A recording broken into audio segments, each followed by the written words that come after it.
partly out of curiosity and partly just wanting to learn some things to see if it would help me help others. A number of years ago, I began a study of psychotherapies. I collected several books, and in my spare time, it sort of became my hobby. I just started reading, spent hours and hours reading the various views of counseling and psychotherapy in particular. Then I began to write, and I wrote several hundred pages, actually.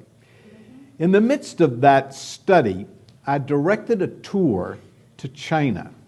I'd directed tours before to Israel, and the people that went on those tours decided we should go someplace else, so we all decided to go to China. The deal is the guy who directs the tour gets to go free if he gets a bunch of other people to go, so these were free trips for me, and so we decided to tour China. Now, the flight to China is long, going and coming, and there are gaps during the tour. So I decided to take something to read and even study during the trip. And I chose to take that manuscript that I was working on pertaining to psychotherapy. So I packed my briefcase with the manuscript and several books, and off we went. We toured China, and we ended up in Hong Kong. Now, as director of the tour, it was my job to check people in as we as we stayed in those various hotels. So we got to the hotel in Hong Kong. I took the passports out of my briefcase to go check in everybody that was on our tour, and I sat the briefcase down in the lobby. In the midst of our group, I checked everybody in, came back, and discovered that my briefcase was gone. Somebody stole my briefcase. You've got to be kidding me. There was hundreds of hours and hundreds of pages in that briefcase. Thank God I'd taken out the passports. All they got was my manuscript. And I thought, all that work, gone. It was all futile. I did all that, and now it's gone. All that was worthless. It was useless. I have nothing to show for it. Did you ever do that? Did you ever have that happen? You ever work on a project or work hard to get something accomplished, and when you got it all done, you thought, wow, it was all futile. If you've ever felt that way, if you've ever had that experience, a preacher has a message for you. Not this preacher, another preacher. I'm going to preach his message to all of us. This is one of, I think, those profound lessons we need to learn about how to handle life. Will you join me as we look at Ecclesiastes chapter 1? This is not one of those books that you normally read. You might not even know where it is. So look in the index at the beginning of your Bible, find out what page it's on, and join me as we begin with verse 1. Ecclesiastes, verse 1. The words of the preacher, the son of David, king in Jerusalem.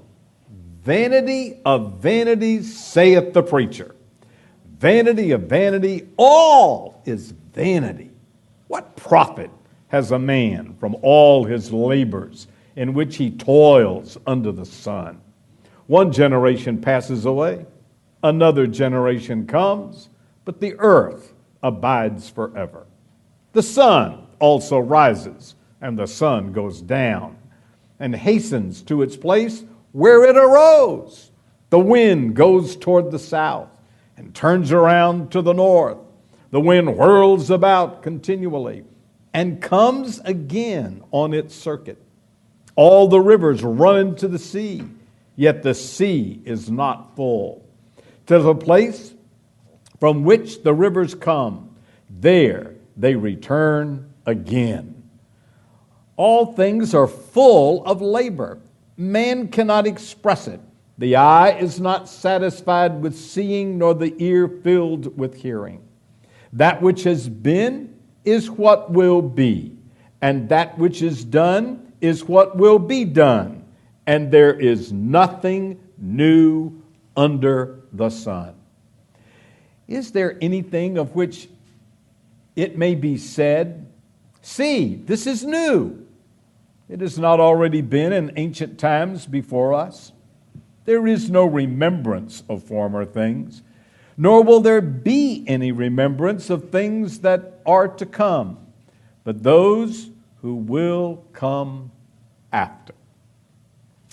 This passage consists of, first of all, identifying the messenger.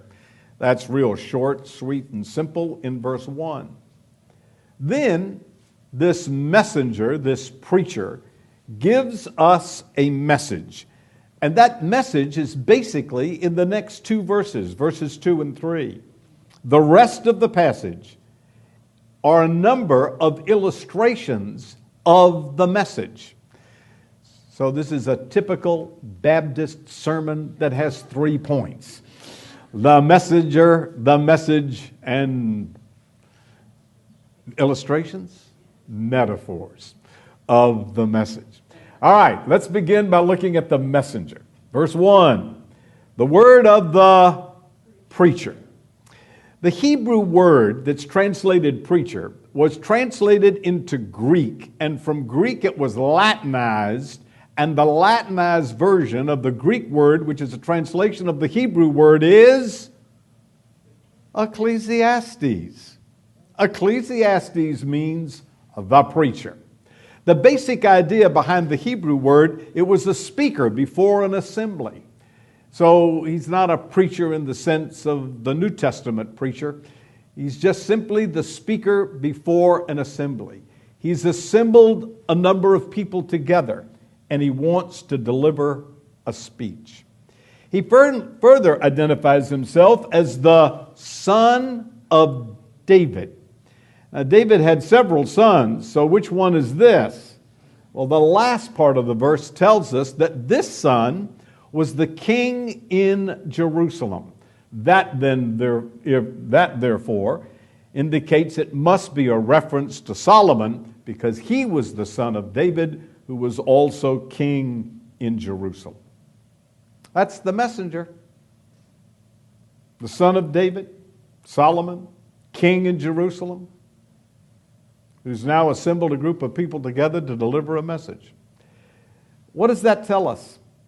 Well, other than the obvious, I think there are a couple of things that are implied that become significant later in the book. For example, he was the son of David and ended up with a large inheritance. He had a lot of money.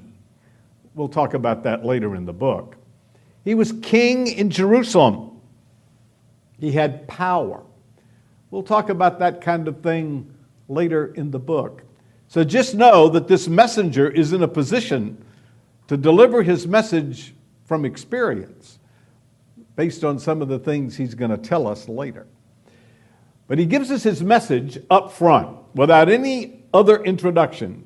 He dramatically says in verse 2, "Vanity of vanities, saith the preacher. Vanity of vanities, all is vanity." Whoa. What is the message? What is vanity? Is he talking about some kind of pride that people have when they look in the mirror? No. The Hebrew word translated vanity actually means vapor, breath. That's the basic meaning of the word. Did you ever go outside on a cold winter morning and see your breath? That's this word. It's sort of like the steam that comes out of a steam kettle. One fellow thought it would be a good idea to say it's similar to smoke. Now, what's the idea behind vapor, breath, steam, smoke? And the answer is that all of those things are temporary. They don't last very long. You see your breath and it rises and dissipates. It only lasts a few seconds, not a whole minute. It's here 1 minute and gone the next. The second thing you could say about that is that it's absolutely useless. What do you do with vapor? Nothing. What do you do with the breath that you see on a cold winter morning? It's worthless. There's nothing. It's useless. There's nothing you can do with it. Well, that's his point. I'm going to choose the word futility, that it's futile. That English word comes from a Latin word that means poured out. And in English, it simply means useless. So the preacher's message is that something is useless. Now, we'll get to what that is in a minute, but at this point, he is just dramatically saying, useless, useless, vanity of vanity, vapor of vapor, worthless of worthless. Notice he says vanity of vanity. Now, we don't normally talk like that, and in English, we don't write like that, but the Hebrews did. And there are a number of other illustrations in the Old Testament, like Holy of Holy. Remember the Holy of Holies? That means this is the most holy. Or King of Kings. This means the greatest king. So when he says vanity of vanity, he's saying this is the ultimate vanity. It is utter futility.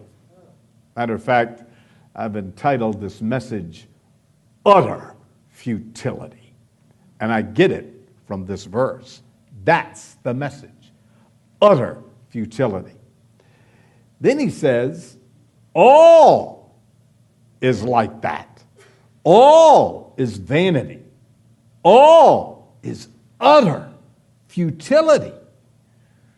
Wow, that strikes me as a pretty pessimistic message. Does he mean everything? Well, he clarifies in the verse 3, where he says, what profit is there of a man of all his labors? Now, I want you to notice the text carefully, because in verse 2, he says, all is vanity. And the connection is, in verse 3, he talks about all his labor. So the word all connects verses 2 and 3. So he goes on to say that what I'm really talking about is labor. What people do. Their labor is what is vain.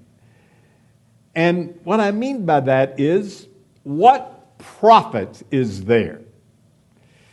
Now I look at that verse and I scratch my head and I say, what does he mean, labor? Is he talking about work? Is he talking about going to work 9 to 5? Is that what he means is worthless? Some people would say that's got possibilities.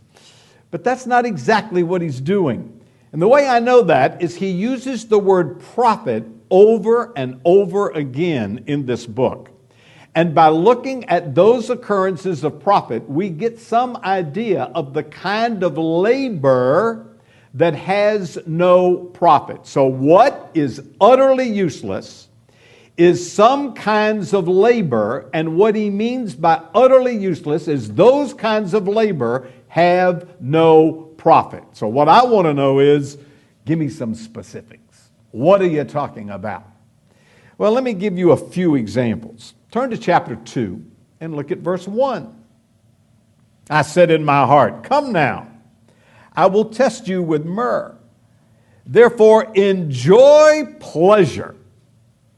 I'm going to seek. I'm going to work at it.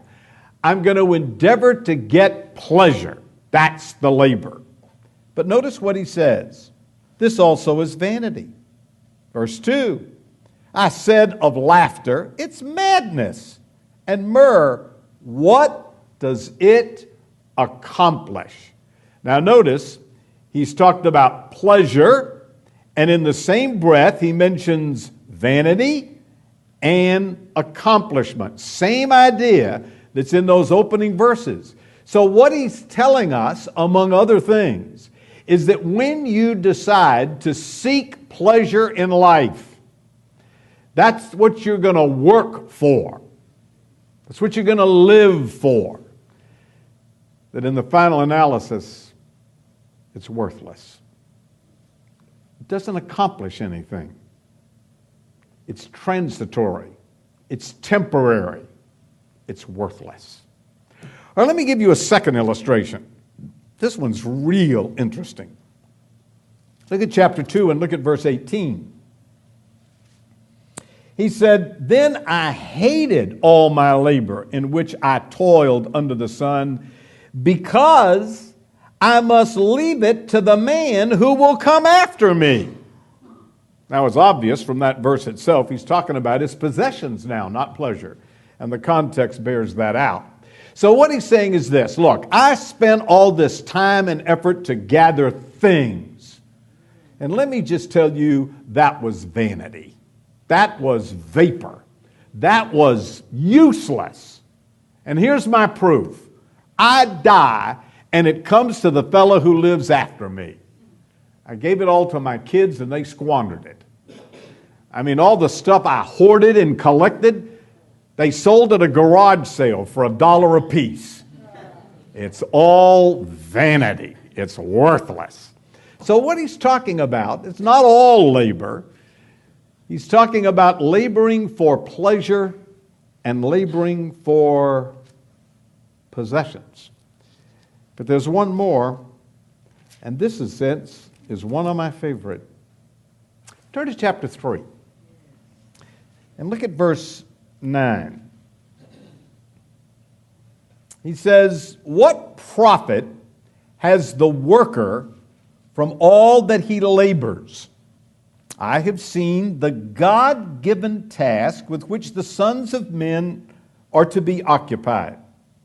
He has made everything beautiful in its time. Also, he has put eternity in their hearts, except no one can find out the work that God does from beginning to end." This is a really fascinating verse and concept. And the point is this: there's God-given things for us to do, and we do them. But you know, in the final analysis, there are things about life you just can't figure out. You just can't understand. They're mysteries. Now, we're going to talk about these three and more as we go through this book. I just simply want to point out now that all Solomon is saying is that there is a vanity to life. It's temporary. It's like vapor. It's useless. In the final analysis, you give yourself to pleasure, possessions, philosophy, trying to understand everything. And there's a sense in which it's all useless. Now, in order to fully appreciate this message, you need to understand one other thing back in chapter 1, verse 3. He says, "What profit has a man from all of his labors in which he toils under the sun?" What does he mean by under the sun? I'm going to give you three possibilities. Possibility number one is that Solomon is speaking from experience. He's speaking experientially. Matter of fact, this is a very popular idea. Preachers tend to preach this as if it's the point of the book. And the idea is this, that under the sun means without God. It's under the sun, not above the sun, is what they like to say. And their point is that, well, at some point in his life, Solomon backslid. And in his backslidden condition, he decided to give himself to pleasure, to collect possessions, to be philosophical and try to figure out all of life. And he learned these lessons from his personal experience. So one option is that under the sun means without God, and Solomon is talking about his experience. Second option is that it's more philosophical than that. It means without God, but Solomon is not necessarily just talking about his experience. It's not that he doesn't refer to his experience. It's that he's being more philosophical. Some people want to use this book as an evangelistic tool to show that without God, pleasure and possessions and all the other things he mentions are useless. So you've got to have God in your life. The third view is that he's speaking not experientially necessarily, primarily. He's not speaking philosophically. He's speaking realistically. He's just saying, let me tell you, this is a slice of life. That life is full of futility. In other words, in this interpretation, it's with or without God, there's futility in life. Now, I've wrestled with this a lot. I've wrestled with it over the years, and I spent a lot of time wrestling with it this week. And finally, I read what other people have to say. I just want to know what Solomon had in mind. Give me a verse. So at one point, I just told my computer, print out all the references to this verse in all of the Bible. And what I discovered is it only appears in Ecclesiastes, and it appears in Ecclesiastes a lot. So I printed it out, and I decided to just read every one of them. I'd already gone through the whole book, so I knew what the book said. I just wanted to make sure I had this phrase down. Now, I can spend the rest of the afternoon talking about this, but I'm going to give you one verse to show you what I've concluded is the point. Turn to chapter 8 and look at verse 15. Solomon says, "So I commended enjoyment because a man has nothing better under the sun," there's our phrase, "to eat, drink, and be merry. For this will remain with him in his labor all his days in this life, which God gives him under the sun." So he's not saying this is without God. He's saying God gave us life, and this is what we're supposed to do with it. And yet, there is a futility to it. So I've concluded that this is just a hard-nosed, realistic view of life. That you work and accomplish nothing. It's useless. You work your fingers to the bone and say, what do I have to show for it? You ever heard that expression? Worked all my life, and what do I have to show for it?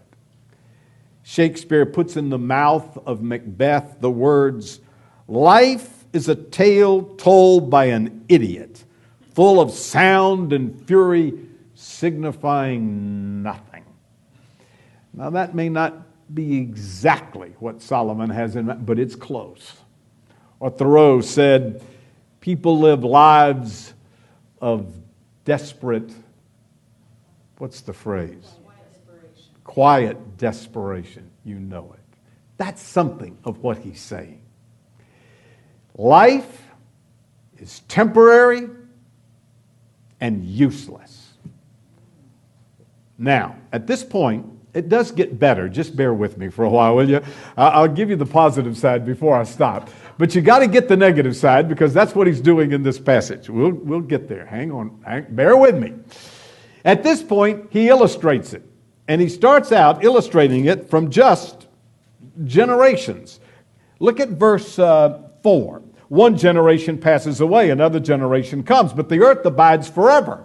He said, just look. One generation comes, doesn't last forever. It passes off the scene, and another generation comes. And it passes off the scene, and the earth remains, but the generations go. I think a good illustration of this is a house.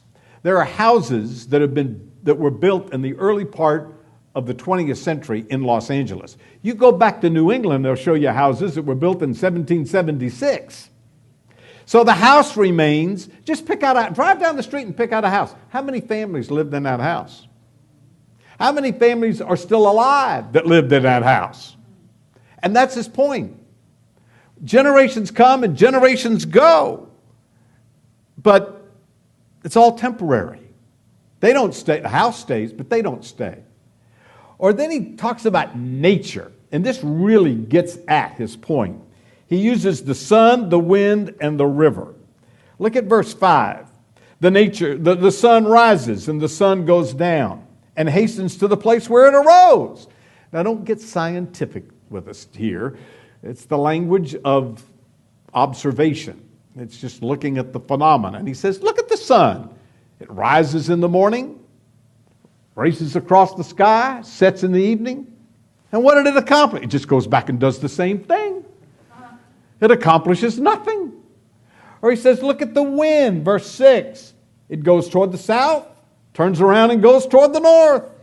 The wind comes offshore, and the wind comes from the desert, we would say in Southern California. The wind whirls about continually, and it goes again on its circuit. It just does the same thing. So right now we got winds coming off the desert, blowing all that hot air at us and going into the sea. Out next Tuesday, it's going to change directions, and the wind's going to come off the sea and blow in that cool air. I'm waiting for Tuesday. Stick around for a while, and then it'll come.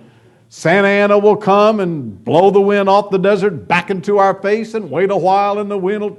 But it always goes right back and does the same thing. It's an endless cycle. This one really gets his point. Verse 7. And all the river runs into the sea, and yet the sea is not full to the place from which the river comes. Then it returns again. Now he's just looking at the river and he says, wow, look at this thing, the mighty Mississippi. You ever been to the headwaters of the Mississippi? You can walk across the Mississippi on a few stones at the headwaters. And then it becomes the mighty Mississippi, and it flows down the continental United States, and it dumps into the Gulf of Mexico. And you look at that and you say, wow. Never fills up the Gulf. Gulf stays the same. You go back and it starts all over again. Now, Solomon probably didn't understand evaporation and rain and the connection, but he did say, just look at it. It doesn't accomplish anything. It didn't fill up the sea. And that is his point. Earlier in the service, I read the passage in Romans 8 where Paul said, all of creation, because of sin, is given to futility. Paul and Solomon agree. Now, he's still illustrating, but let's finish the passage. Look at verse 8. All things are full of labor. Man cannot express it. The eye is not satisfied with seeing, nor the ear filled with hearing. Again, you can't accomplish it all. You can't see it all. You can't hear it all. Verse 9, that which has been will be. That which is done is what will be done. And there's nothing new under the sun. Now, this is where we get to the first great objection. There's nothing new under the sun. Can you object to that? Can you argue with that? Well, just look at all the new things we got. One person compiled the list and said in 1879, Edison invented the first electric light bulb. In 1901, Gazette invented the double-edged razor. And a guy named Booth invented the vacuum cleaner. In 1902, Carrier invented the air conditioner. Thank God for Carrier. 1903, Henry Ford incorporated the car company, and the Wrights flew their first flight. In 1904, a guy invented the tractor. In 1929, there was the first transcontinental air service between Los Angeles and New York. In 1938, there was the first Xerox machine. In 1948, they had the first fax sent. This was particularly important. The phone line could transmit 1 million words per minute. So RCA sent 1,047 pages of Gone with the Wind in just 2 minutes and 21 seconds. And since then, we've got what? The internet, the cell phone, the iPad, YouTube, Facebook, Twitter. So how can you say there's nothing new under the sun? You can say that because he's not talking about inventions. There were new things that came along in his lifetime. Obviously, that's not what he's talking about. There are things that never change. One author said, when you look up at the stars, you realize that they're the same luminaries that shone upon Abraham, Isaac, and Jacob. Think about that. Kipling said in the 20th century, the crafts that we call modern, the crimes that we call new, John Bunyan had been typed and filed in 1682. There's nothing new under the sun. Let me give you the kind of thing I think he might be talking about. Somebody said, married folks are not to act as they usually do. The men are almost lions in their house, hard toward their wives and servants. The women, too, everywhere want to dominate and have their husbands as servants. You know who said that? Martin Luther.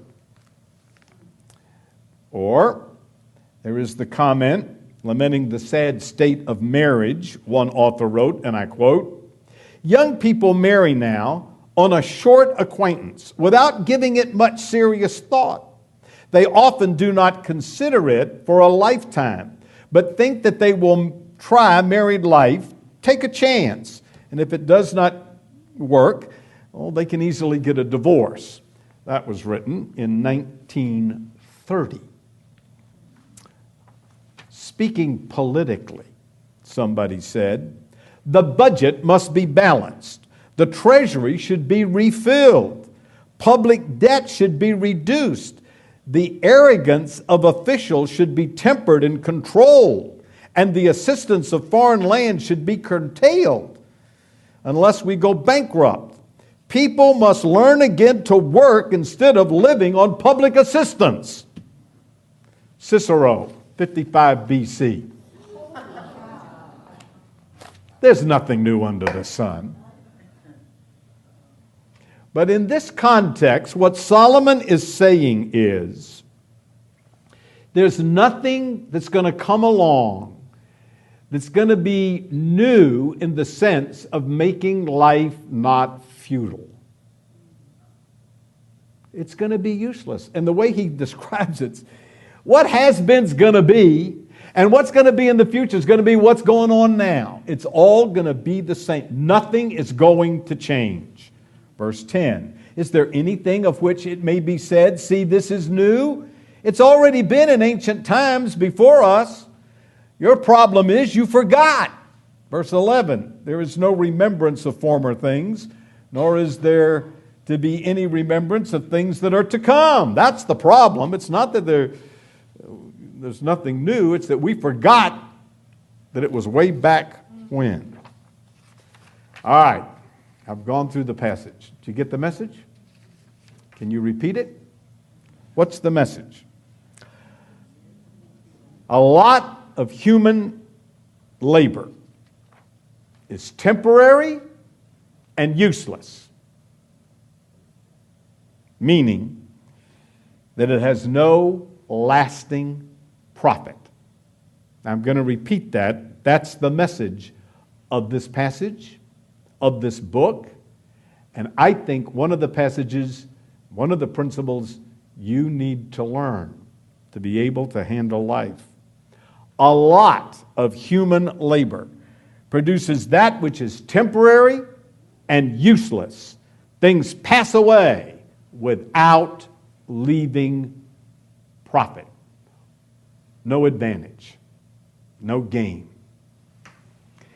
Now I want to end by clarifying some things. This is going to take a minute, but I think we need to clarify a couple of things. Number one, Solomon is not talking about your occupation. As a matter of fact, Solomon, who wrote the book of Proverbs, or most of it, said in Proverbs chapter 14, in all labor there is profit. And that, I think, is talking about your 9-to-5 job. Of course, there's profit in some of the things that we do. So let me remind you that in the book of Ecclesiastes, he's not talking about 9 to 5. He's talking about labor after pleasure and possessions and trying to understand life. That some of that is useless. The second thing I want to say, and this is very important, I think what Solomon is saying is that we need to have a realistic view of life. That's the point of this book. A lot of what we do goes nowhere. It is a routine. It's like the shining sun, the blowing wind, and the flowing river. A realistic view of life recognizes that life is full of trouble. Man is born of woman, is few of days and full of trouble. That's Job chapter 14. Few of days and full of trouble. Sounds like an echo of Ecclesiastes. Job 5. Yet man is born to trouble as the sparks fly upward. So a realistic view of life looks at life and says, life is full of trouble. A realistic view of life understands that life is full of trials. Peter says, Beloved, do not think it strange concerning the fiery trials which is to try you, as though some strange thing happened to you. 1 Peter chapter 4. A realistic view of life says life is full of trouble, life is full of trials, life is full of tragedy, life is full of tribulation. Through much tribulation we shall enter into the kingdom of God. And I want to add to that, as does the book of Ecclesiastes, and life is full of injustice. And life is full of futility. So add that to our list. My job as pastor is to teach you the Bible. But as I've studied the Bible over the years, I've come to the conclusion that if you take a biblical perspective of the Bible, from a biblical point of view, then you're a realist. There are Christians who bury their head in the sand. They take an unrealistic view of life. Just listen to some of the preachers on television. It drives me crazy. God's gonna fix it so everything in your life is gonna be healthy, wealthy, and everything's gonna be hunky-dory. They don't read the same Bible I do. I want to call him by name, but I'm going to refrain. One of the most popular preachers in America right now is telling people something that is unbiblical, unrealistic, and unhealthy. The Bible looks at life with both eyes wide open and says, life is full of trials and tribulations. And if you don't understand that, you end up in the psych ward. I'm not kidding. I had a man tell me within the last week, his wife is a counselor, and she said, 100% of the people come to me, their problem is they aren't looking at reality. And having studied psychology, I can tell you that is exactly what they say, and that's exactly right. They'll call it living in denial. The Bible calls it living deceived. Those two things are not exactly the same, but they're close. So one of the things I covet for you as your pastor is that you look at the raw reality of life and say, that's what it is. I'm not real big on birthdays. It's in my family. My wife is. So we celebrate birthdays. That's fine. Finest birthday I ever had was last week. I'm going to tell you why. It was the testimonies I heard. Some lady got up and said, Mike taught me, and she said what I taught her. And she said, life is unfair. I almost raptured. I taught you life is unfair? Good for me. Because if you don't understand life is unfair, you're headed for emotional trouble. So I'm here to tell you the Bible is realistic. Open both eyes. And that's what Solomon is doing in this passage. He's simply saying there are things in life that are futile. People don't like that. They want to be encouraged. That's the most encouraging message I know. Because I know what to expect now. Hello. I promised you I'd give you something positive before you left. You got to hang with me through this book. This book is phenomenal. I love it. So let me just tell you, I think he's trying to give us a realistic perspective and what I'm going to call a spiritual perspective. I want you to turn to chapter 5 and look at verse 18. Chapter 5 and verse 18. Solomon says this, "Here is what I have seen. It's good and fitting for one to eat and drink and enjoy the good of all his labors which he toils under the sun. For," this is important, "all days of his life which God gives him, for it is his heritage." Did you see that?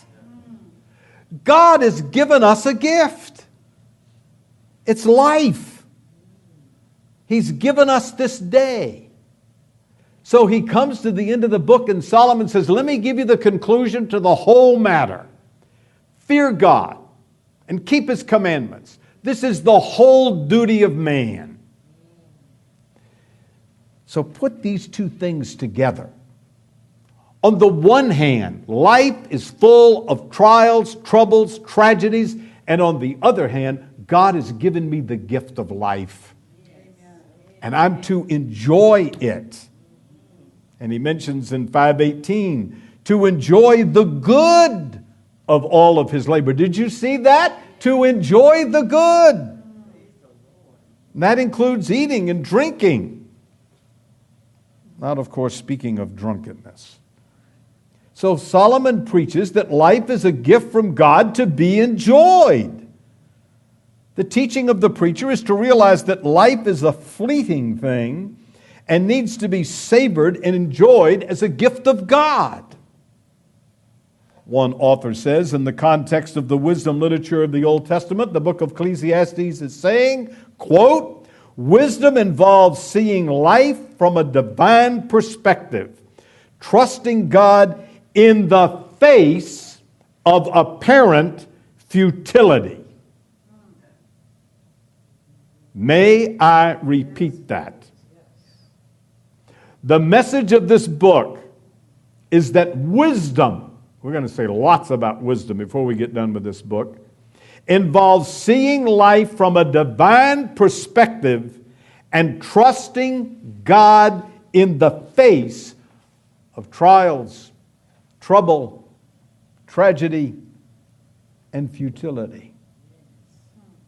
Another author said, the preacher intends in his writings to pass judgment on man's misguided endeavors at mastering life by pointing out its limitations and mysteries. He would prefer that man replaces such false hopes with a complete confidence based on the joy of creation as God's gift. All these authors are saying basically the same thing. The spiritual perspective is to say, yeah, there's evil in the world, but God's given me the gift of life, and I'm to enjoy Him. He's given me relationships. At one point in this book, Solomon says, go home and enjoy your wife. Enjoy. Enjoy today. Go enjoy a good meal in the face of all the trouble. I've had people say to me, I didn't feel like getting out of bed this morning. I didn't want to go to church, but I did anyway. Man, after going to church and having lunch together with other people and fellowshipping, I just felt so much better. That's the good gift of God. Amen. Thank you, Lord. So when things are falling apart, go pick a friend and have a dinner. There's nothing more satisfying than that. A good relationship with somebody you love. Good meal to enjoy it with. So yeah, God gave us this as a gift. That's not to deny the other. It's to realize that both are true. So here are your options. Deciding that human effort produces futility, a lot of the times, you can have one of three different options. Number one, you can throw in the towel. You can throw up your hands and give up. You can just focus on the negative. That's what pessimists do. Now, let me tell you where that gets you. Then you just crawl into your shell and live alone. There is nothing that you can do that's worse than that. But that's what some people do. Throw in the towel and throw up their hands. The second option is the people say, all right, doesn't make sense out of life, so I'm going to live life to the fullest. I'm going to get all the gusto I can, any way I can, as much as I can. So that's going from one extreme to the other. I think the balanced biblical view is simply this. Here's your third option. Trust the Lord. Obey Him. Don't sin, as Solomon will say later, because we have to give an account to God. And in the meantime, enjoy the good gifts God's given you. A relationship with Him. A relationship with people that are near and dear to you. A good meal.